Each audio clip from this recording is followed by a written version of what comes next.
పాలోలైజర్, iron పాలోలైజర్ లోపల పట్టడం జరుగుతుంది. ఆ యొక్క పాలోలైజరు పట్టిన తర్వాత మనం నీట్‌గా కడుక్కున్న తర్వాత ఆ యొక్క డబ్బా అనేది మనం ఏదైతే మొక్కలు పోస్తామో అది చిలుము రావడము, ఖరాబ్ అవ్వడం జరుగుతుంది.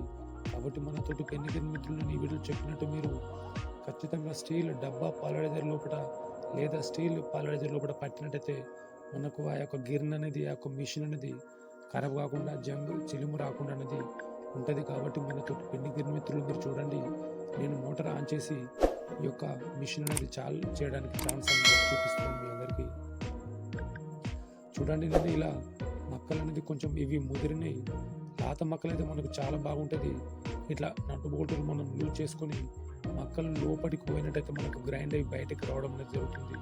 కాబట్టి మనతోటి పెన్నికని మిత్రులు మీరు చూడండి, ఇట్లా ఒకేసారి అన్నీ కాకుండా కొంచెం మనకు మక్కలు ముదిరినట్టయితే కొంచెం టైం అనేది ఎక్కువగా తీసుకుంటుంది. కాబట్టి మనతోటి పెన్నికని మిత్రులు